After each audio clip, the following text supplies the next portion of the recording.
I know that a lot of people are going to get a lot of information out of this. And you're a very humble guy. So I'm going to go ahead and say this now. Don't be afraid to let them know what you do. I know that you're very humble and you've done a lot. And a lot of people don't know that. So I don't want you to hold back at all. I think a lot of it is it's understanding. I've had mixed, if you do a lot of things and there's people that do a lot of things, they have mixed reviews about certain things. So if you're pushing a certain product or service, sometimes you want to highlight that one product or service. And if people come to your realm, they'll find about all the things you do. So outside looking in, I try and push one persona just because I don't want to distract and misguide people. Okay. So what is your main thing that you like to, I guess you're pushing now? The main thing I'm pushing now is land, man. Land's probably the biggest ROI. All the other things that I do either came first or they came as a secondary, like little side project thing that I've done in the background.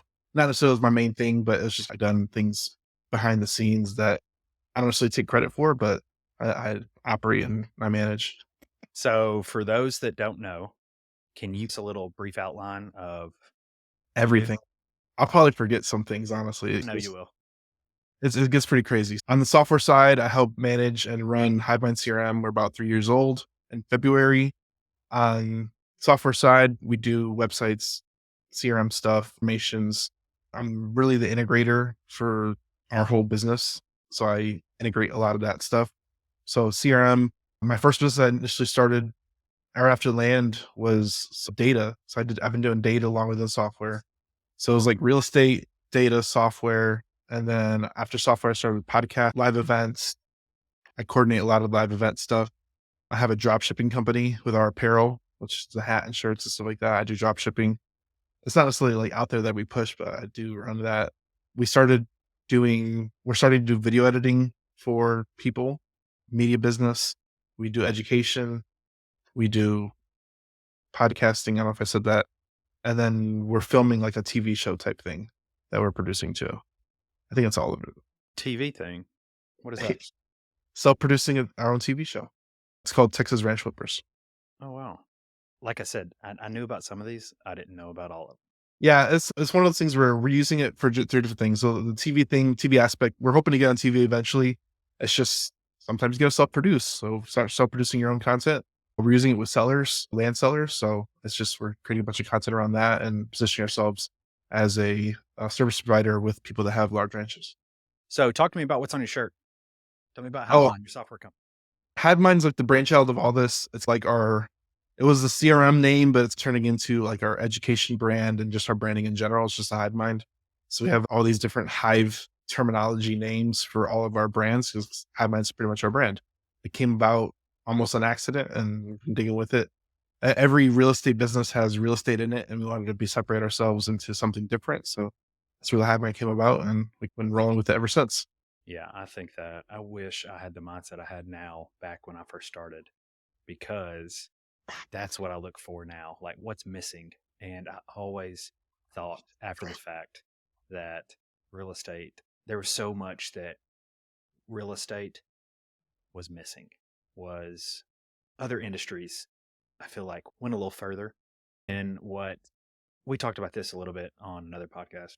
I had Chandler saying on, and we were talking about how he's now in the education space and the things he's learned from there. It's just so much further than what he was initially taught of and what we're taught in real estate to begin with. Because I think we met at a mastermind, Steve's. Yeah, where I feel like everybody back then. That was a long time ago, man. I was telling Anthony about this thing and I'm like, oh, this is another Steve Trang acquaintance. It is. And it feels so long ago. 2018, 2019? 18. Yeah. So I met Anthony when he was first getting in at Steve Trang's. That might have been the same meet. I don't know if that was the same one we met on. I think me and you met before that. But I met Anthony when he was first getting in. Yeah. We went to an event in Phoenix and then we met a couple people there, but I forgot to mention the fund. We're starting the fund too. So that's another thing I'm doing. Hey, I actually had that one down. I remember that one. There's a few that you forgot, but I'll touch base on it a little later, probably. I forgot, man. See? Yeah. Crazy. So the CRM is not you market it for real estate, but Yeah. it's not just for real estate though. Don't you run other businesses through it yourself? Yeah, I coordinate everything through it. Our coaching company is going through it. We're helping other coaches run their coaching company through it. I have a notary clients. We're trying to pick up a high school client, like a school, working with a school directly because it's just a marketing company. Every framework of every business runs the same. It's leads to contacts to leads to business to referrals and recircle all back over again. Every business has that same framework, so we can help any business. What does it have that other CRMs are missing? We're built off of, and this is a little taboo, but I think it's funny, but we're built off of platform called Go High Level, and we're on a little agency called Go High Level. When I first started Had Mine, I was like, oh, I don't Go High Level, but it's blown up so much that everybody knows Go High Level. And then everybody that has their own Go High Level agency, oh, what's the difference between you and everybody else? I'm probably one of the first agencies that popped up, and I've been doing it longer, and I charge more than them. So you can take that what you will. I don't want cheap business, so I work with high level clients that need the loudest, high level things done, and that's what it is. Yeah, I've seen a lot of those go high level agencies and everything. And They're all competing for a race to the bottom. And I'm just like, I don't want to compete there. yeah, you were in, I feel like, way before that was a thing. Go high level pushes agencies now because for their product and everything. I didn't hear about that until I think REI Reply is that one. REI That's Reply is a one that came out still years or after years, I believe, and it still didn't have everything you needed. yeah. And I said, I just try and separate myself. There's a lot of competition out there, but there's still a lot of opportunity in other business niches that never even heard of it. So we're just trying to separate ourselves, work with companies that are already generating revenue that just need a little tweak in their business to make a lot more. Run it like a business as well, though. A lot of people, I feel like, miss the mark on that. Yeah. It's a whole other business. It really is. Like all these new agencies that pop up tomorrow and they're all competing with other good luck. It's just another business, man. Treat it like another business. If you're doing something else, I mean, that was one thing I did for a whole time. Anthony ran the real estate side and I ran the software side for a very long time. So I treated it as like my baby. That's my baby. How do you go from real estate to software? What kind of sparked that idea? It was actually land to real estate. We started doing land first. I was looking into Podio and I just started. I did 1 to 5 deals. It was like very soon. And I was trying to get systematized and there was like everybody was using Podio. And I'm like, okay. And I'm a tech guy, not like super tech guy, but I'm a little bit there. I get by. So I messing with Podio. I'm like, man, this is, and I saw it go high level and I'm like, okay. And then I realized that agency. So I'm like, okay, if anything, let's start a GHL agency. They called Hive Mind, whatever. And let's make sure our marketing business is free. So that's one thing we've always done is our real estate business is free because our marketing is paid for by other customers. So as you build, things become free internally. And that's what all things like. I don't necessarily want a billion clients. I just want to make sure my stuff's free. So it doesn't necessarily cost me anything to run it. And I can systematize it and operate it where I can still run it. And our real estate marketing company is zero, runs at zero, essentially. That's the idea. The barrier to entry, though, I feel like with tech or software is a lot higher than other industries. What was your background in tech or software? Nothing. Absolutely nothing. This will be good. Absolutely nothing. If everybody doesn't know, I used to be a truck driver. So one of my first jobs I got growing up when I got out of high school was I used to be a forklift operator. Got into a trucking company. The trucking company is like, hey, you want to make more money, become a driver? I'm like, all right. So I went to their internal driving program, became a truck driver. I did that for 2 years. And then I was like, I want to become an entrepreneur. And I'm like, I didn't really have a time. There's no right time to be an entrepreneur. You just jump when you feel like the time is right. And my wife was pregnant. I'm pregnant. We're going to have a baby at the end of the years. And I'm like, all right, it's now. I guess I'll figure this out. So I literally worked like 6 days a week for 9, 10 months. Once I found out she was pregnant, I had vacation built up. I had paternity leave built up. So I took my 2-week vacation, took my 3-month paternity leave, and I quit. Never showed up to the job after that, after my daughter was born. And she turned 6 like in a month. So I've been self-employed ever since. And it's just been a crazy journey. The first company I started was actually a trucking company just because I didn't really have any experience besides trucking. So I just started a trucking company, figured it out, failed forward, failed. And then I pivoted. I was pivoting when it was coming to an end. I was pivoting into real estate. I was looking into real estate. So I had a lot of time driving. So I listened to a lot of podcasts. one of the big reasons why I like podcasting as a whole is because I'm a product of that. I used to listen to a lot of podcasts on YouTube back in the day when I was truck driving. Because all you had to do, either listen to music or you listen to podcasts or YouTube. Like you have to do one or the other. So I used to listen to a lot of podcasts, kind of learned about wholesaling, went down the wholesaling rabbit hole. And then this kid on YouTube called Jalen White popped up, and he had a course for $350, $250, something like that. I bought it, and the rest is history. But I interesting. love Yeah, I love to hear those little stories too, because I was a big at the beginning. I felt like everybody's trying to sell me something, so I was big into not the guru space. I'm going to do it my own because I'd been in it for I don't know how long. Real estate, it's probably 6 years or so, 7 years at least now. And at the beginning, the first probably 3 years or so, I would not spend money on that at all. And now knowing what I know, like when I get into other industries now and I'm throw money at it, like I'm going to learn from somebody who knows has done it before. Yeah, that one might not work out. And a lot of people are trying to sell me on something else, but I'm going to learn from that regardless because they've done it before. And if they Absolutely. haven't, I'm going to know they haven't. And I'll find somebody else.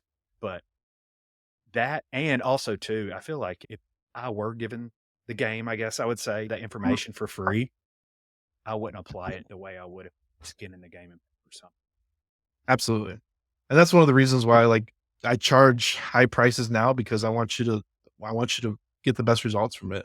I had cheap paying clients before and then they would never use it, and then they blame me for like wasting their money. And I'm like, I can only help people that want to be helped. Yeah, we talked about that when Chandler in that podcast as well.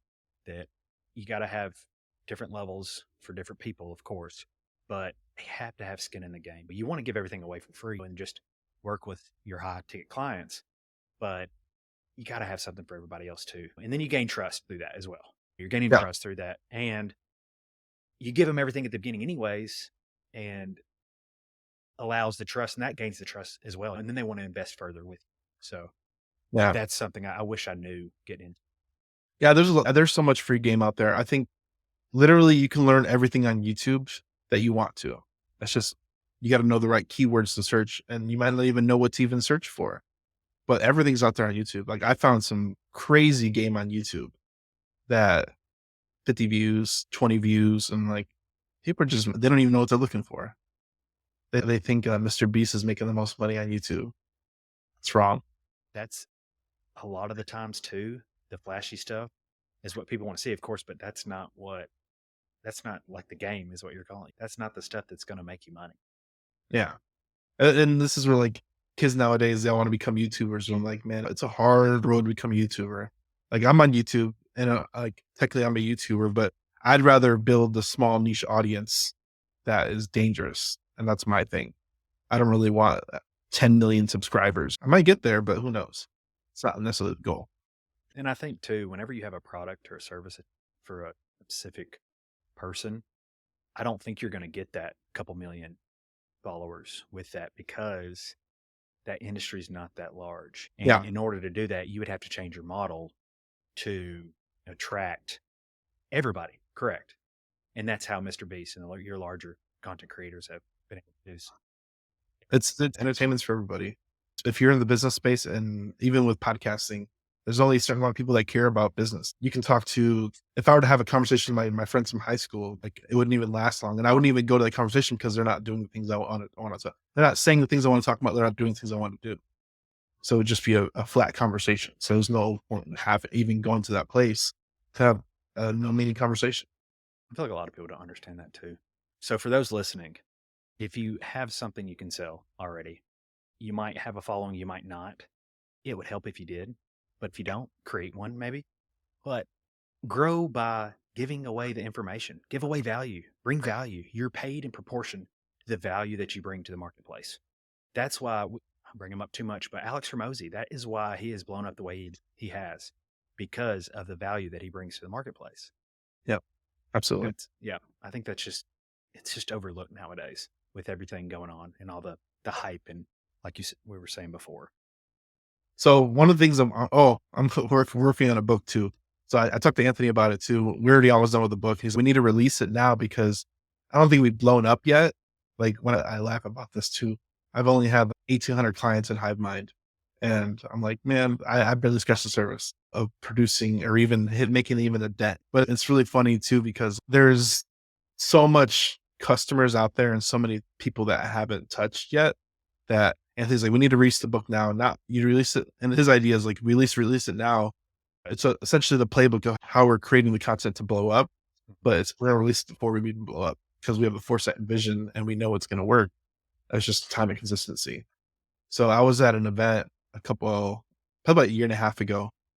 And a year and a half ago, started having it almost 3 years ago. So a year and a half ago, I was about a year in. And the guy on stage, he's, who thinks your content's the best out there? And it was something about content.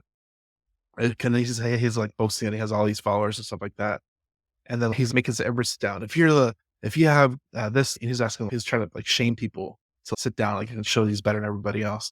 And then he got to me and it was like 5 people. What makes your content just as good as somebody else's out there? I was like, what's the difference? I'm like, time. And it was like, the only thing you have on me is time. That's it. And that I don't know. I don't know if I offended anybody, but I thought it was funny though, because I was still a little cocky back then. It was one of those things where I know I'm doing all the right steps to get there. And a lot of people, they just have more time than me. And to get to where you want to go, even with me, like I literally started, if you go on my Instagram, I started about 3 years ago. And I made a personal decision in my mind that I want to be an influence and create a better future. And I don't necessarily know how to do that, but I'm just going to start creating something. So at first it was creating little graphics out of posts, and you can go back to my Instagram. I had one post and then I started creating content. Like I never posted on there. I was a consumer. Then a light switched and now I produce. And then now you hire people and people produce for you. You record content like this and then the editors cut it up and now it's produced for you. But it was the decision of mine that I wanted to. There's a guy on Twitter. He's always like switching to the other side of the register. Everybody goes to a store and they're always paying, but it's just a mindset choice to switch to the register where people are paying you. And it's just a matter of consuming, creating content. That's good. That's good. How have you applied that same concept to other things in your life? Man, I'm creating, man. One of the things I love is I love podcasting. It gives me the ability to create a lot of content with, and the amplification of time, man.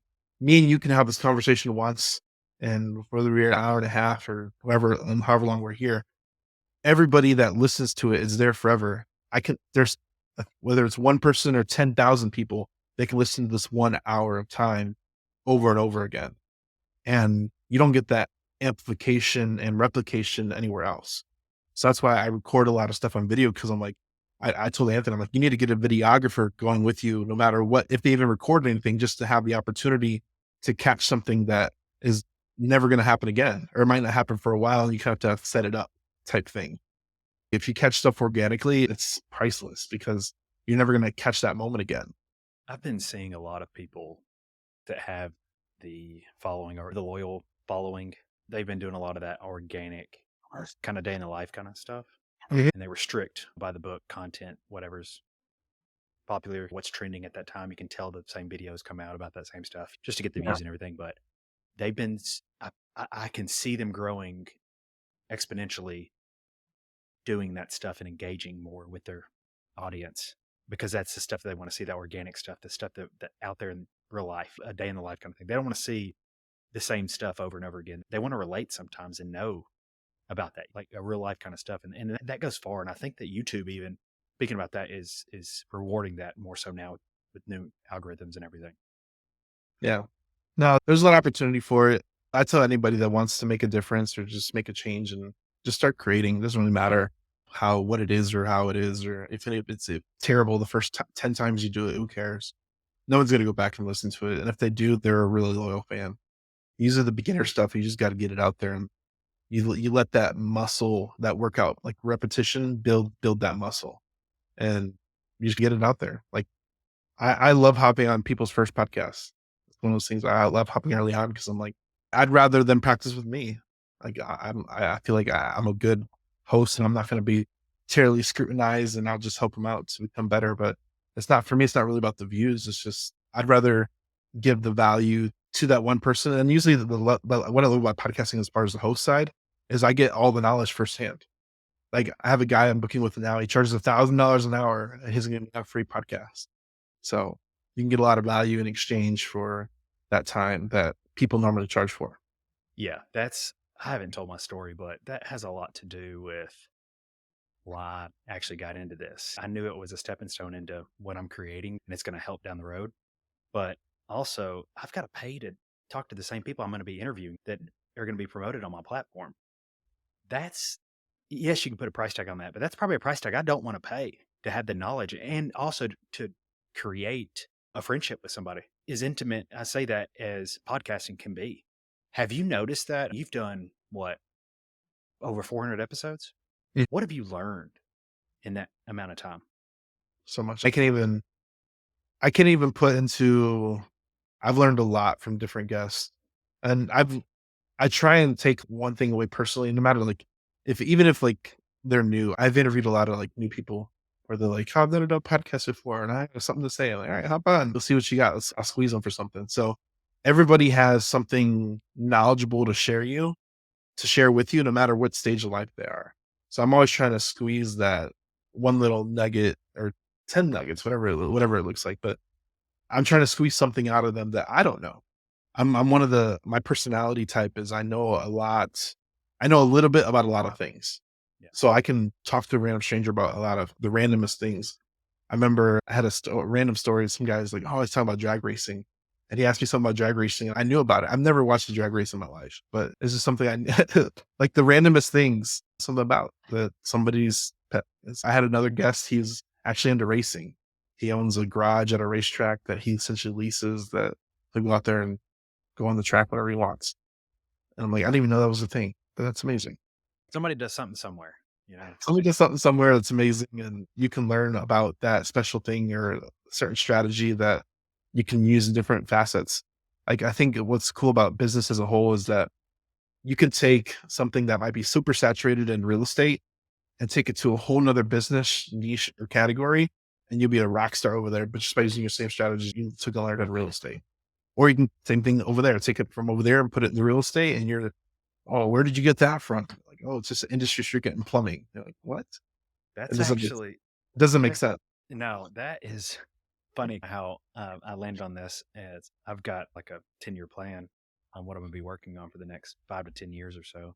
And I initially started because I didn't know what I was going to do. I had done what I needed to do in real estate. I've got a lot of investments now that afford my lifestyle and I don't have to work anymore. So I was like, and I was getting burnout on running the businesses. We had multiple businesses going and I was still in the CEO role and doing some of the day to day that I shouldn't have been. And burnt myself out. So last year I had sit down and I said, I'm going to create something else that I want to do. What do I want to do if it didn't even pay me? And one of those things, of course, I just like talking about business and I like talking to people. That's just Yeah. what I like to do. Every time we have a phone call, it's a long phone call and we always have something good to say. And that's just how it's been for me. And that's how I landed on podcasting, of course. And that is just doing something I enjoy and then building something on top of that. But anyways, I digress. What I was saying is I was stacking businesses on top of each other and to come up with something initially. And you had said that you take something from another industry and do that. I was doing that with businesses to come up with something. That's how I landed on a few things. I probably won't even say anything for a while because I have some cool things I've been working on, but that alone is huge. And that is a game changer too. Take something or get around people in other industries, see what's Mm. working for them and apply it to whatever you're doing. That is the whole premise of this podcast is Yeah. getting different people in different industries, what's working, their secret sauce, and applying that to your own business or own venture that you're currently doing. That is it. Like that is monumental. But I'm glad you actually, I didn't even tell you to say that. That's something I'm so glad you brought that up. And that's where we went with that. But I'm sorry for going out on a tangent there, but I was No, just like, well, right. it's 100% fact. And I think there's so much leverage you get with that because you can, for instance, this is something I learned from a podcast guest. He bought a three-letter domain. Three-letter domain. You know how he bought it? A real estate type of transaction. He bought it on a lease purchase. He gives a monthly cash flow, agreed on a price in the future, and he just pays a monthly cash flow. But now he gets an asset on his assets and liabilities. A three-letter domain is a big asset. that could be worth millions in the future, no matter if your business fails or not. So he already technically owns the asset, but he just pays a lease on it. So he found the owner of that doing another transaction. No, he found the owner of it and just offered them like a lease based strat. Gotcha. Okay, I was thinking that He like took a he real just estate knows people. strategy to buy a domain. That's good. That's really good. I didn't even think about something like that. That's good. That's what I'm saying. So, and that's what I learned that from a podcast host. And I'm like thinking about, okay, if you can buy a domain like that, you can definitely buy real estate with it. What else can you buy like that? Pace Morby. I think he bought or he sold a truck one time, or he Hmm? bought a truck. I think he's told this story before. He's in real estate, of course, for those that don't know. And he posted his truck out there for $5,000 or something. And Craigslist wasn't getting any bites. He was getting offers at 2,000. He was like, I'm not selling this thing for $2,000. He put, we'll take payments, I believe, but put like 12,000, twice as much on there. And he said his inbox flooded because throwing it on payments. So his sub two that he's known for, he essentially sub two his truck and got twice as much of the value out of it by offering a different offering. It's just if your product or service isn't selling, sometimes it's just changing the terms and the wording and maybe the different type of offer. Maybe you make instead of giving it all away, you throw in add-ons and then they build it in. Like you gotta mix and match some stuff sometimes. And it's not always gonna work out the way you think it is. And you always have to tweak and adjust.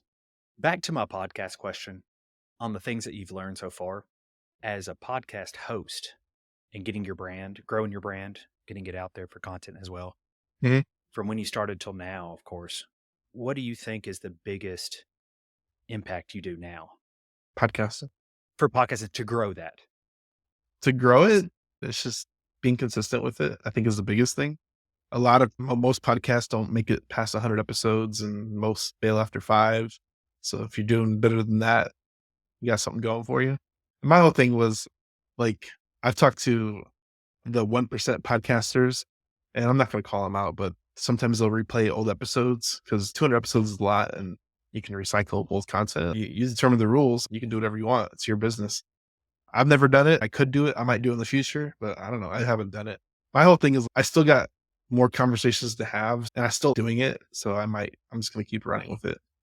Maybe see you're watching this later and I hit like 500 or 1,000 episodes or something. And I'm like, oh, I think I'm done. I'm tapped out. Maybe I'll start recycling old content and I'll just let it ride forever.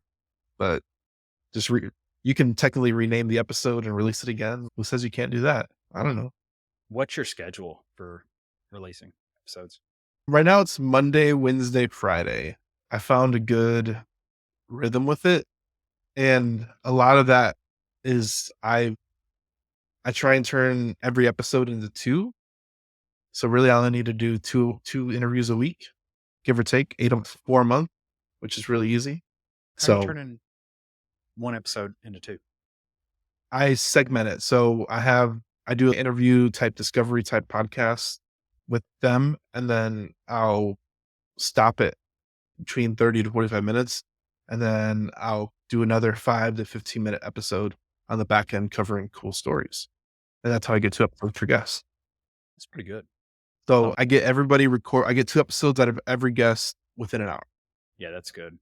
And it's a couple different reasons too, is that everybody likes return guests. You don't necessarily want to, I like there's some people like, oh, I got 2 million downloads and I got 3-minute episodes. I'm like, you got 3-minute episodes. Like it's a difference. And then you got people that have like hour and a half episodes, 2-hour episodes. And they're like, oh, I'm like, yeah. So I try and mix up my times. So like I have a couple episodes over an hour, but usually they're 30 minutes. Like my main interviews are 30 to 45 minutes. And those deal breakdowns are usually 5 to 15. So I have a lot of varying stuff, 45 minutes and under, like 15 minutes, like probably 7 minutes to 45 minutes. That's where I usually average every episode. But I do have some long form stuff that kind of I dug in and heard the different stuff, but it varies. It's not necessarily too long. That's just where I found my little rhythm. And then I like the hour episodes because it's a lot easier to time block on an hour and finish on the hour. It's a lot easier to start in the hour, finish in the hour because everybody has their schedules. So I don't necessarily have to fight and if I did an hour and a half, that'd take 2 hours of somebody's time blocking. versus 1 hour. So it's a lot easier to get people to give up 1 hour than two. Yeah, absolutely. Back to the software company. How are you acquiring customers at the beginning? Word of mouth, affiliate marketing at first, we just posted a lot. Right now, I have a lot of podcasts in general. So at the beginning, it was just, I had no following back then, literally starting from scratch. So getting your first customer is always the hardest. First 100 customers is always the hardest. I literally started from scratch. Like a lot of people, they'll come into the real estate space and somebody will boost them up or give them a platform to grow their building from scratch. I didn't get that. I literally started from scratch. And I like it that way because not that I can show people that I got here, not that I got here alone, but I feel like I built it alone, Into which the is a trenches. part that comes with that. No one helped me get here significantly. I've been in the trenches since day one and I'm still in the trenches. It feels like sometimes. I feel like going through that grind though allows you to It's learn. good. Yeah, it learn all the little facets that are going to help though later down the road, and you know what to look for whenever you get a dive in views to your website or something along those lines. Yeah, absolutely. Like everything, like I've seen people blow up because of other people's influence, and I'm just like, I'm good. I'm good. I like there's a whole thing where everybody's trying to get to the table. Everybody's trying to get to the table and they want to get invited up and network with the people that will invite them up, and they think that's the way in, but you can create your own table and people show up eventually. Oh, that's good. People show up eventually. It's definitely the slow and painful route, but you definitely get a lot of pride in the end because like we did our first event in 2021 and we had 100 people show up. I'm like, this is pretty awesome. 100 people show up in Dallas, and then we've been doing an event every year. So we keep doing events, whether 10 people show up or 200. We'll just keep running events. And my whole thing is I like most people do events and they're always like, there's gonna be a big pitch at the end, and everybody's pitching products and services. I went to an event, it was $1,000, and everybody pitched $10,000 to $30,000 products from stage. And I'm like, okay, I'm gonna go home. Never doing this again. Yeah, you don't want Uh, your $500 product. yeah. I'm like, I'm good. I'm good on that. But like my events, I keep them short and sweet. We run 10 to 4 with an hour lunch break, and everybody drops some bombs, and then we have dinner and talk. It's pretty straightforward. To bank off what you were saying, in time it'll come. In time, it'll I feel like you need to lay those bricks, that foundation first though. And that's that grind. That's what you're going through. Because it would I've built companies where I've gone the short route, the quick route to get that quick buck, or to not invest in the foundation of that company and just try to grow as quick as I could, I guess I would say, yeah. and not invest in that lower level stuff. And ultimately, it always comes back because you always got to address it essentially. When you grow too fast, you have growing pains. You have growing pains, and not that growing pains are bad. Like I said, I like going the slow route. It's been the knowing that it's a consistency. Hormozy says it all the time. Consistency, and he made a whole video about this delayed gratification. If you can delay gratification and delayed getting paid for years, you'll make it a lot further than people who get paid day one and it blow up day one. I think there's a comedian, Matt Rife, 11 years of comedian, blew up on TikTok during COVID. 11 years doing it prior, barely making money. And then I think he made $20 million during COVID last year. And they call them Where's overnight success. the delayed gratification? So I think there's a lot of situations like that where you got to work through the hard times. You got to deal with a lot of different stuff. And it's just, you benefit in the long run by building it from scratch and going through the pains of building it And doing it right. and doing it right and failing forward. I'd rather fail small than fail big. Failing big hurts a lot more. So It hurts a lot more. I'll test to that one. I'll apply that to podcasting, even a little scenario. I'm lucky enough to have some good people in my sphere. And the ideal guest I want on the podcast was super, super wealthy and just those famous guests that you want on your podcast for the reach. And I was talking to somebody who's worth 9 figures and he's well known in podcasting as well. And thinking that we have a relationship together, he's going to be a guest because I've learned things from him as well.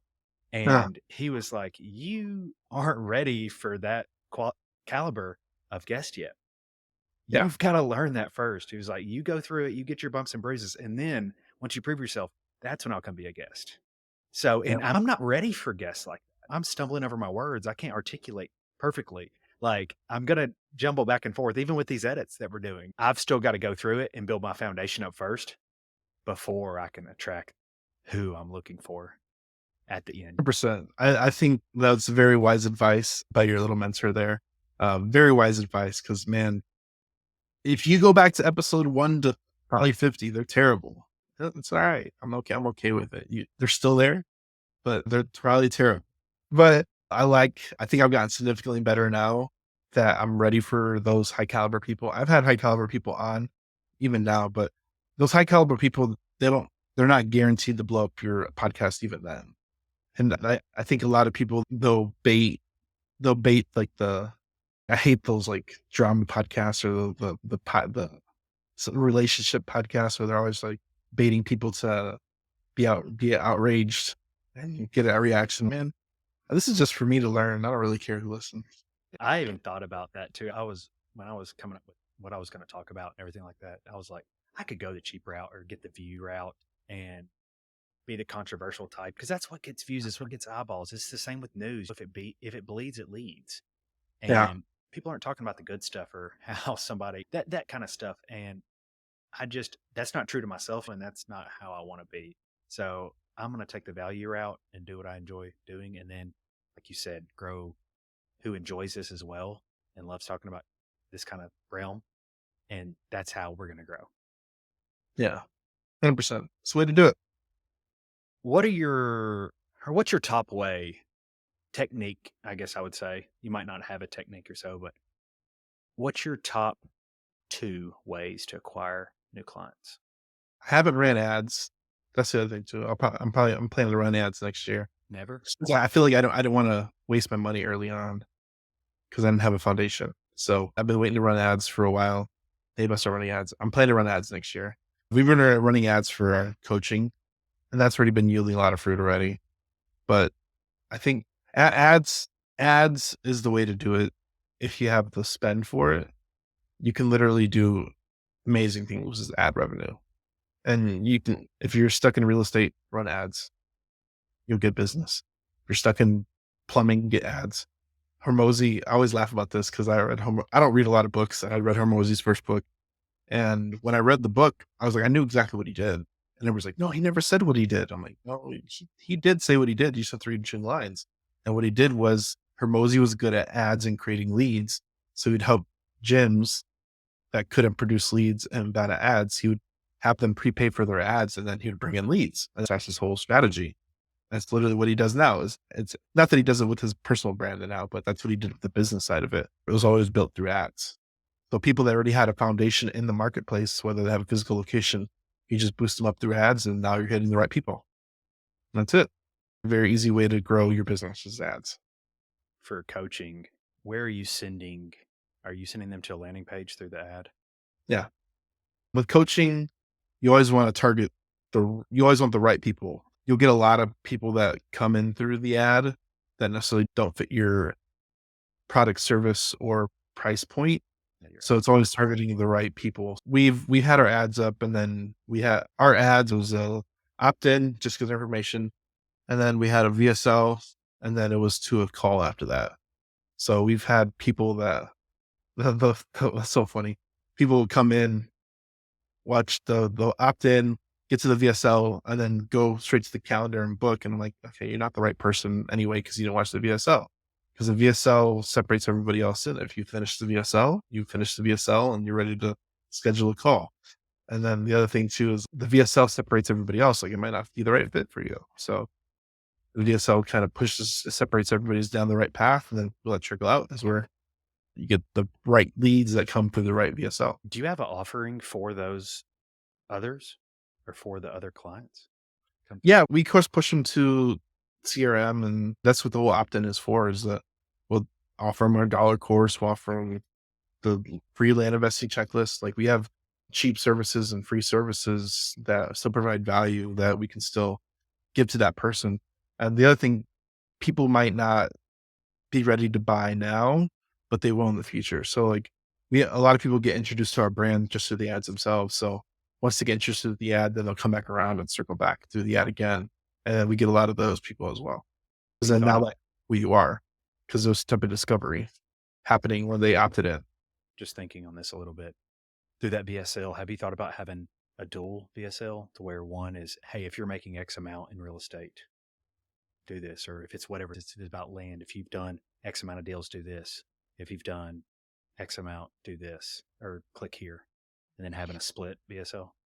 I thought about splitting VSL. There's the person that's running our funnel. You need to convert a handful before you start switching and tweaking it much because you don't have enough data points to know what to fix. Also, another little tip that I gained from Chandler saying, now that he's been in the education space, they did the testing and everything, and they were sending everybody to a landing page through running ads Mhm. initially. As soon as they swapped it to their YouTube page, or say your content or whatever you're creating the most content on, where you have the most value that you're giving out, it went from I think a 30% click rate to 70%. So it more than doubled doing that because everybody's coming from YouTube at that point because he's giving away the information that everybody's seeking, and then everybody's charging, or he's charging for the implementation. Thought I'd share that little tip with you. I have to do that. The YouTube thing it's crazy. We had a client blow up on TikTok.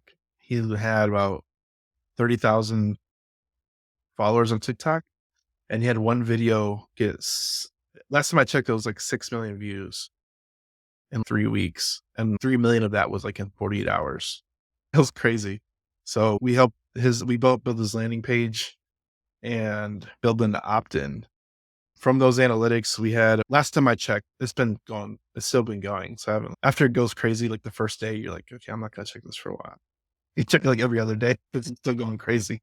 But I think I checked it probably about a Sunday, which has been about 4 or 5 days. We had 60,000 visitors with almost 6,000 opt-ins. So we're converting like 1 in 10 to opt-in with their name, email, phone number. This is your media company. I gained that just a little bit ago, but I was still thinking about your software company of a client in that, and then I was like, why is he saying that? Okay, that makes sense. So your media company has done this. Yeah, yeah. So we're helping like a lot of people, they're front end sales. They know how to be in front of the camera. They might know how to speak. Maybe they have coaching and students and all this stuff, but they don't have the back end figured out. A lot of people. I have probably 4 or 5 high level coaches that are big on podcasting. They're big on social media or one social media they're really big on. They're doing something somewhere, and we're helping them with their back end, whether it's their coaching products or their funnels or a lot of the back end stuff. We're just helping them coordinate because a lot of people, they don't have that figured out. Once you start blowing up, you like, I have all this traffic. What do I do next? And they don't know what to do. So we help them coordinate and control that stuff through the CRM. So that's where the CRM comes in. We're throwing in the CRM to help coordinate and control all the aspect because like social media traffic is it's a business. It's a whole other business. So we're helping people with that. Is there a trick to that? And then the other add-on, we put his YouTube just underneath of his video, underneath of the opt-in. He's went from 80 followers to, last time I checked, almost 11,000 on YouTube. And Wow. I just put a little button for join the YouTube. What platform is that on?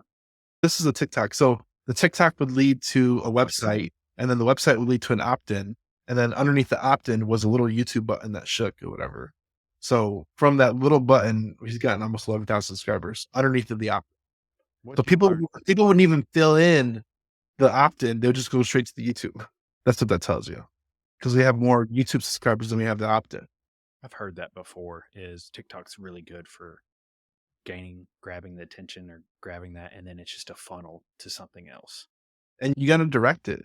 Because like I've never seen that many website views. Like for me, like that many website views. The most I ever heard was I had a big guy on Twitter, and he does a whole newsletter. He releases like a whole newsletter once a week, and he gets like 50,000 website visitors a month. I'm like, holy crap, this is crazy. This guy blew up on TikTok. He had 60,000 website visitors in a week and a half. I'm like, this is nuts. It's crazy. Social media is very underrated. So now it comes to the point where now that I've seen him blow up, I know the foundation I have. All I need is one video to go viral and it's over. Literally over for everything that I do. My GHO agency, I can raise the price and I'll still get customers because it's not about your price point and what you do. It's about who you are and what content you produce on the other side. So I've had clients come into the podcast. They're ready to buy just based off the podcast because I can have a 1 hour conversation with that person. But if I have a podcast with, let me tell you exactly what it is, because I keep track of this stuff. Right now, I have 16,000 minutes on the podcast right now, which is 278 hours, which is it's over 11 and a half days of content. So people can go, not even if they're consuming all 17 hours, 17,000 minutes of it, but they can go through some of it. And then they're like, okay, he's good. That's somebody I want to work with. I feel like I know him just because I've heard him talk for hours. And what's the one thing that builds relationship is communication. So if you can communicate indirectly with thousands of people on repeat with thousands of hours, You've laid the foundation. And it you live. sounds like that's what you're doing for your media clients as well. I'm helping them lay the foundation. Like a lot of them, like they're not structured on the front end, and then I'll come show them what I have. They're like, dude, you built all this? I'm like, yeah, I built it all over the last 3 years. It doesn't happen overnight, but I can help shortcut and build what I have to this point because I already know what works and what doesn't. So many people get that backwards, I feel like nowadays. They'll just try to go viral and then they'll go through and then they'll build their product and then they'll try to do all this other stuff and then it just busts because You have to be ready when you go viral because if you go viral and you miss it, oh, you miss it bad. And you're like crying in the corner because you missed it bad. And one thing that we were able to help him, like he was literally going viral. We're making tweaks to his website as it was coming in. Hey, this is happening. Let's fix it right now. Hey, this is happening. We need to fix this right now. Hey, this is happening. We need to fix this right now. So we made like iterations like every hour on the hour just based off of the traffic that was coming in and the feedback we're getting live from all the traffic coming in. that's immediate right there. That tells you, that gives you the answer right then and there. Yeah, exactly. So it was crazy. It was literally crazy. So like we went through so many iterations when he was going viral and we already had it set up before he even went viral. So this is went viral. We're, okay, we need to get our hat on. Let's get this thing going. Hey, let's monitor everything while it's coming in because it's going to slow down eventually, but we need to get this right now. Do you know what you attest that going viral to? Or do you think I think it was the character. I mean, what he did is he's doing a 5-acre giveaway. So we're providing the 5 acres. So he gives stuff away. It goes back to the Mr. Beast effect. Mr. Beast kind of blew up just by giving. I think I saw a video of Mr. Beast, like the first video sponsorship he did. He's like, oh, we're going to give you $10,000. He's like, I'm going to give it to somebody and I'm going to record it. He said, is that going to work? I'm like, yeah. And he gives it to a homeless person on his first sponsorship on his video. He gave it to a homeless person, 10 grand. So you think having an actual giveaway is what drove that? It's a giveaway big enough that it makes sense. I talked to another guy and I've been giving away land for a while. And I'm like, how much is it worth? And he's like, 2 to 5 grand. I'm like, this one's probably worth like 50 to 100. I don't know. I don't know if that was the driver. It could have been the character of the person doing the video too. The person doing the video, he's very outgoing. So it might have been him doing it too. I don't know. I can't say what the factor was. There's no like exact science to social media. It's a combination of a bunch of things. I actually was going to ask about that. That was something that I saw on your Twitter, the land giveaway. I think it was like 60,000 people in 2 weeks or something. And then you had an opt-in as well. And you gained like what, 5,000 something? Yeah. It's right now it's almost 7,000. I checked it a little while ago. It was like 6,700 people opted in. Then you use that data for your ads. You can make an audience out of them. And now they get hit on Facebook and Instagram and Google. And now they're in the circle. So everything you learned from that, how would you, if somebody else came to you with a business and wanted to replicate that and not go viral, of course, but what kind of foundation would you lay or what things or tips would you give? It's always, when you go to social media, you always want to have the same thing client facing every time. So that way, if people get curious, they'll click around in your social media, they'll go to Instagram, they go to YouTube. I learned a new thing just by doing this. And I'm not going to say it on the podcast, but I will tell you afterwards. But it's so new that I don't want to spoil it. It's too soon. It's too soon to let it go. But there's something that I do And I do it based off of, because I want to see, whenever I go to people's TikTok or Instagram, I want to see if they got everything coordinated and up and running and optimized. And it's just something I do because it's my media side of the brain going in. Oh, so I'll go to their, same on TikTok, and I'll go to the TikTok page. What link is there? Do they have their Instagram or YouTube connected? If I go to their Instagram or YouTube, what links are there? Does it go to the same place? What is the key driver you might be pointing to right now? So like Black Friday is coming up, and I don't know when this episode will come out, but people might, during Black Friday, they might switch all their links to drive to something for Black Friday for some type of one-off product to drive that traffic. So what are you going to do with the eyes and traffic when you blow up? Do you have a product or service ready at any moment in time to plug it in that you're ready to go once it goes? If you don't, are you ready to fix it and fix problems that come up when you don't? And do you have a person on your team that can fix it? So I'm working with another client right now. He was on WordPress. Nobody on his team knows WordPress. So I'm like, okay, you have problems on your website and they've been there for a long time. So now you have people going to 404 links just because you don't know how to fix it, and you don't have somebody that knows how to fix it. So now you're losing people. I don't know how much you're losing, but you're losing. And there's no, like, you can't put a number, the traffic that just skips away because they hit a 404 error. Oh, I have a funny joke. This is for me. So I had a demo on my platform. And I still do now, but I'm the only one that messes with my website just because if somebody's going to mess it up, it's going to be me. But I ate my words on this point. I was going through it recently, and I was going through the demo, and I hit the form, and you always test your stuff. So I was testing my stuff, and I do it periodically just to make sure everything's working. And I filled out a form and it went nowhere. And I'm like, I threw my hat away. I'm like, I haven't touched this website in 9 months. Everybody that's filled out this form has gone to a 404, and I missed all this traffic, and no demos have been done. And it's only my fault. It's funny. How often It's funny now. Yeah. How often are you looking at that data though? Probably not as much as I should, but one of the things is like, and this is where like hindsight, I should have double checked it. But if I know I do it, it's usually done right in the most case. If I do it, I just do that right because I know what I'm looking for, and I'm looking for different errors or things I could tweak to make it better. But man, when you're the person to blame, there's no one else to blame but you. And I tell my team too, I'm like, look for stuff like this because, and for instance, I was out with my team yesterday, and I'm like, they're showing me this website that they did, and I'm like, okay, that's wrong, and go through it again and make sure everything's right again because I don't want this to happen like I did it. So it's like a learning lesson for them because like you got to double check, triple check, and make sure everything goes where you want it to go because if you have a hole in your funnel, it can be disastrous. There's so much too. I feel like that could be a bottleneck for that. There's a lot of steps. There's a lot of things. And I feel like people that aren't doing that daily and learning from that will make those mistakes. Oh yeah, And it's so tedious, so small. it's so small. I was laughing. This is another side one too. So I was talking to another client, and he has like a Facebook group of 30,000 people. And I was like, are you collecting the names of the people that come in?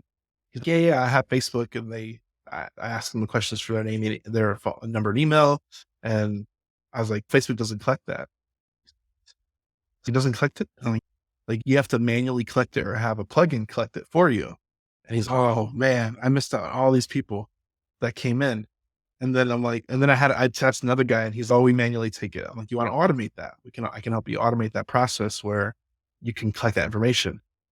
And then I talked to another guy. I told him the same thing. That's one of my key things. Like I'm always poking holes in their system, and they're like, oh, I've never even thought to collect it. And I'm like, okay, this is something. If you're new, starting a Facebook group, start collecting people's information, whether you manually collect it or you use a plugin to collect it.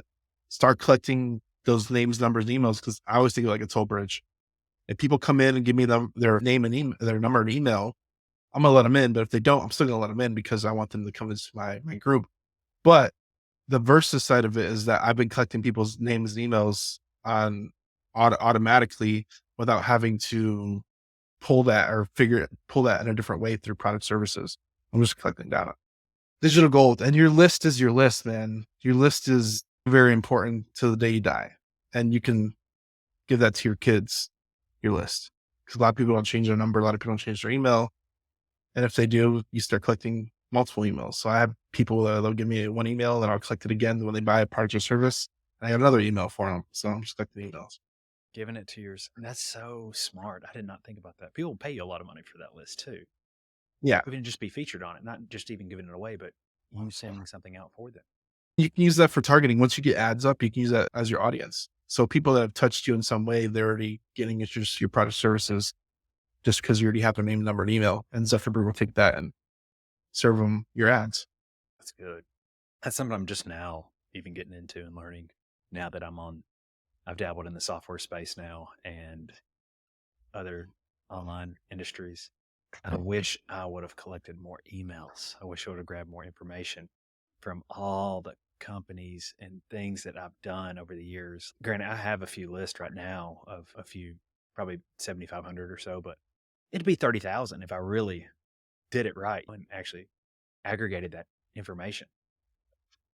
So I have another story with this. So I saw Bed Bath & Beyond just went out of business during COVID. Overstock.com bought their IP, which is their domain, their email list, and other stuff that came with that.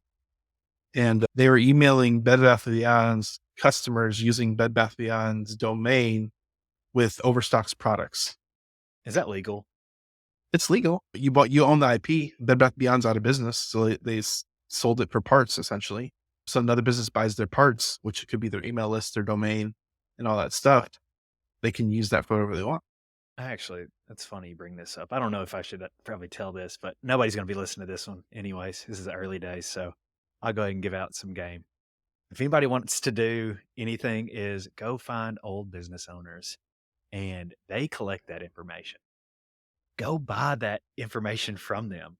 Buy the 200,000 clients that they've had, those old businesses that can't believe so many people just let businesses go because they don't understand that there's EBITDA now and people will pay for that and everything. But that's another story and I digress. But yeah, go find old businesses, dated businesses that store that information or store some kind of emails. That's huge. Yeah. It's very underrated. It's the asset that a lot of business owners don't even think it's an asset. I used to not know about. It's funny. I learned a lot. I learned a lot down this journey. I think it helped too because we were in the same realm at one point.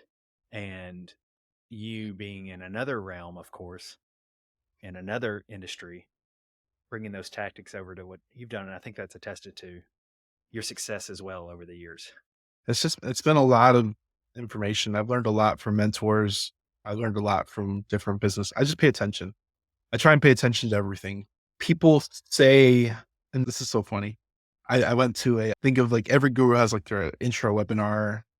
And I'm like, every guru that does an intro webinar, they might give you sauce, but there's hidden high level sauce that is said really fast. And it might be overlooked by 90% of the people. And if you catch it, it makes it worthwhile. So I did this with a guru out there and I knew most of the stuff he was talking about. And then he said something really quick and just skipped over the rest. Like, no. That was it. Got it. I'm good. Deuces. Information, but didn't make it. Thought you skim over. Yeah. So everything that is like lightly skipped over is usually the juice. And so a lot of people, they like bragging. So if you get an opportunity just to, even if you're there live in person or on stage, they control the conversation a lot more. But I think podcasting, you get a lot more opportunity to get organic flow because I think with on stage stuff, they're ready knowing they're going to speak and that they're going to speak on. But if you catch somebody like in a live conversation or a live podcast type thing, you can catch that little nuanced phrase or term or something that could be huge that is like really overlooked most of the time. What have you gained? Over the years, knowing that now to look for that? What are some things that you've gained? I think it's a skill set, man. I'm not a book reader, but even with the Hormozi book, I mentioned it earlier, going through the whole book, he never said what he did, but I read it between the lines and I figured out what he did. So I think it's like a little hidden skill set that I have that I can go listen to a podcast and I'll get something that not necessarily is blatantly obvious, but I'll catch something that was just subtly mentioned. And that I think that comes down to knowing a little bit about a lot of things because you can piece apart and break apart like different conversations. And I think I use that with podcasting too, because I active listen to dig into certain topics that I want to know about. Sifting through the fluff. Yeah, you have to sift through everybody on social media. They want to give you their front facing self, but there's hidden layers that peek through behind that front facade that you can pick up on. Just try to pay attention. So you do a lot of things outside of software. Of course, there's Yeah. real estate, investing, education, land development, affiliate marketing, mastermind, lending, I believe, Yeah. media company. Yeah. Yeah. I saw that one. Email marketing, data sourcing. What am I missing? I forgot about some of those things. It's just funny. Everything you do. How are you identifying these opportunities? Sure. A lot of people don't know how to drive traffic. So you find the people that are good at what they do and then you drive traffic to them and take a piece. So I don't necessarily run the lending business. I just guide traffic. The data business, I don't run that. I just guide traffic. A lot of it is just directing traffic to somebody else. And you can take credit for it, but it's just done in the background without your effort and you still get paid on it. That's affiliate marketing, correct? In a way, but you can take, there's affiliate marketing type link base where you just guide traffic, or you can take on internally. Hey, I'm going to bring you on internally and I'm going to take a portion of your business. Actually glad you mentioned that because I have a question on that end even because I was been seeing this lately where somebody doing something then takes somebody else's good idea, bring them on as a Mhm. partner essentially, Yep. and send it through or create a course or do something along those lines. Mhm. That's so smart. Yeah, a lot of people, they don't have the eyes, or B, they don't know how to get them. So if they have a valuable business and you already have the eyes, why not bring it in house and just put them on the team and just facilitate the traffic whenever it comes in? A lot of people don't like to give away their business or a chunk of that at all. They're not the right partner. A lot of people, you got to show them the value of, hey, help your business grow. All you got to do is give me a portion of it and be pitched that way. There's a big guy on Twitter. I just had him on my podcast. That's all he does. He has 7 businesses and all he does is bring in the traffic because he has a big social media following on Twitter and he funnels all the traffic to his subordinates and then they run the business. It's like a Mini private equity. And that's what Hormozy does. Hormozy brings his skill set and then he acquires a portion of equity through his skill set. You bring your skill set to the table and your skill set might be eyes, it might be systems, it might be sales, it might be whatever. You can acquire portions of business just by bringing that to the table. It might be your team, it might be capital. There's the different versions of that. Is there anything you're looking at right now to acquire or do the same thing that you've done previously? A lot of it is, I really don't, it's not like something I openly push out, but I don't know. Once we get our fund up, we'll probably look to acquire more businesses, but it's more businesses that will help us do what we do in the land space. So it might be like note servicing, it might be construction company, it might be building companies, it might be something to that effect where they can help us in the land side, not necessarily towards like random businesses. Yeah, it's got to fit in your ecosystem. Got to fit my ecosystem 100% where I can feed it indirectly through what I do. And then it just becomes a revenue loop. That's it. So some of us are lucky enough to stumble upon game-changing information, that kind of aha moment when something just like clicks for you. What's been a recent moment for you?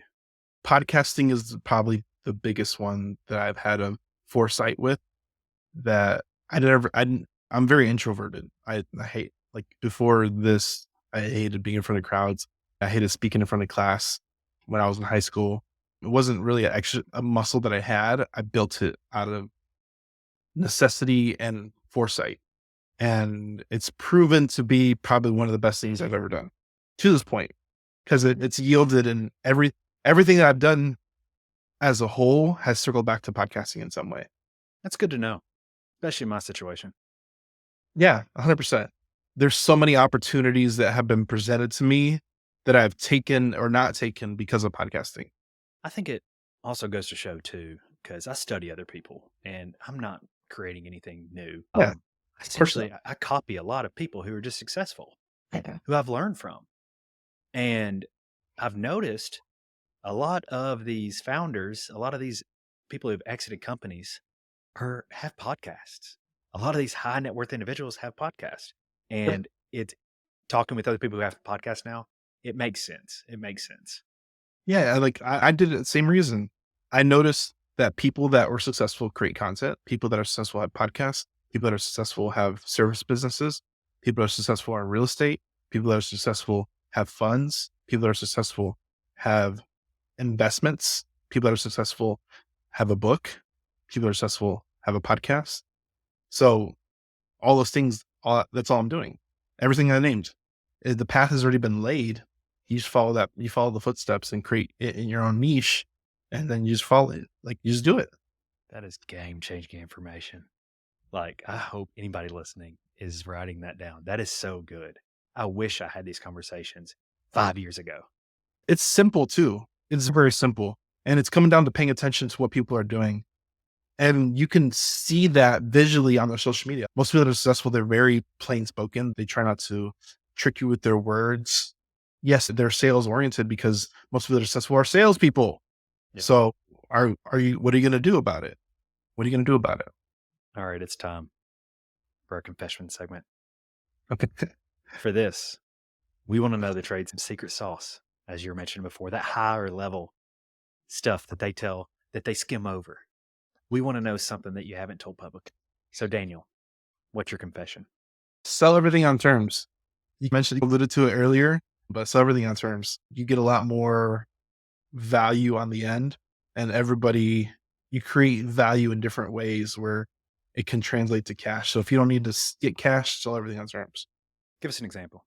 A lot of land investors, they buy and sell everything for cash. They buy for cash, sell for cash, buy for cash, sell for cash. Sorry. And you can do that. But it's not a wrong way to do it. There's not a lot of wrong ways to do stuff in business. It's just a learning route. You can sell things for more and quickly on payments. And we alluded to it earlier. We found this out with land. Every property we sell is always seller financed because banks will not lend on land. So if we become the bank and we facilitate the lending part of the transaction, while it was booming, we're selling stuff over comps because we seller financed. We sold it faster because we seller financed, and we just did the right marketing. So, as we wrap up, what has you excited for the future? Time, man. Time, it makes me excited for the future. I still lean on that thing I said a while ago where time is your greatest asset. And if you know where you're going, you can dig in deep and consistently produce, and time will do its thing. Time is the biggest multiplier. I know what I'm doing and how I'm doing it, and I'm waiting for time to catch up. Anything you're working on right now? Working on starting a fund. It's called the Texas Land Bank Fund. That's what we're calling it. But the fund should be coming out by the end of the year. We're looking to raise capital for land deals. It will be a debt fund. We'll be investing in land deals that we're facilitating on our land business. Why are you creating a fund? To do more transactions. You have the ability to create the life you want over time and distance. But if you leverage OPM, which is other people's money, you can amplify that and create the life you want quicker. So it's not a get rich quick scheme. It's a get rich, definitely.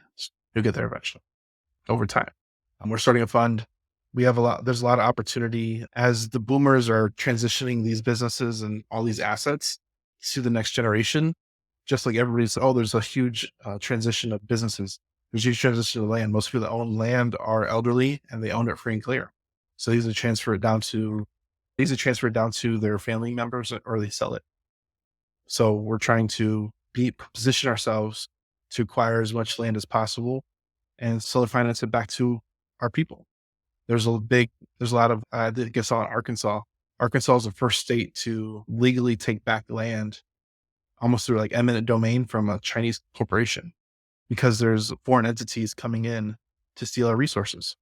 Even to the point where Saudi Arabia has alfalfa farms, which is very water abundant, taking up and sourcing land and stealing up all the water resources and shipping it back to Saudi Arabia.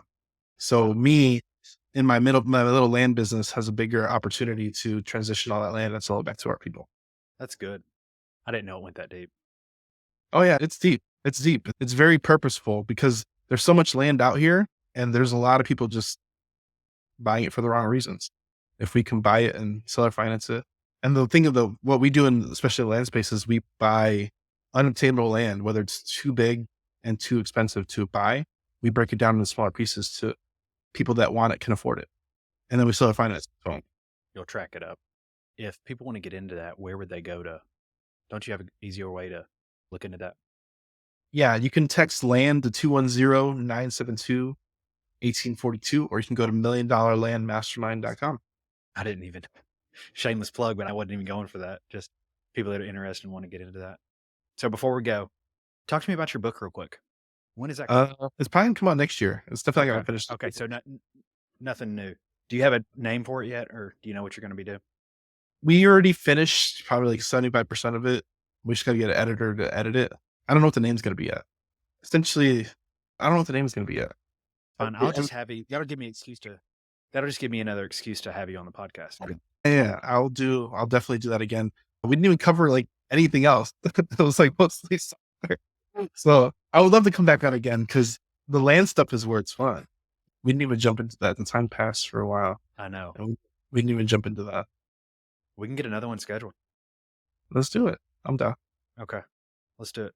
And then I'll just have that for I'll push that out on something else as well, but we'll end it up right here. Is there anything else you want to go over? You got any other value you want to share? Yeah, if you're interested in putting some money in some land deals, check us out. Just text the number that 210-972-1842. If you have any questions about anything, you can literally text them and my team will assist in any answering of any questions about anything, whether it's about the fund, real estate, software. It all goes to one number. Check it out. Daniel, I really appreciate you coming on today. I know that anybody listening to this can take even just one little nugget from here that you shared, and increase their revenue. I hope so. That's the point, right? Yeah. Again, thank you. I appreciate it. No problem. Hey, if you're still listening, hopefully you got some value out of this or amusement. Either way, I really appreciate you for listening. My goal with this podcast is to build something of value while also showing others that it's possible to do the same. And what I mean by that is I'm not perfect at this. I fumble, I stutter, and I just want to show that it's okay. If you've been putting something off, this is me telling you to go for it. So I need your help in growing this, and there's two main ways a podcast grows. One is through ratings and reviews, and two is through word of mouth. So I can only do it with your help. If you can leave me a 5-star rating and review on Apple Podcasts and Spotify, as well as post this to your social, it doesn't grow without you. Thank you. Talk to you all next week.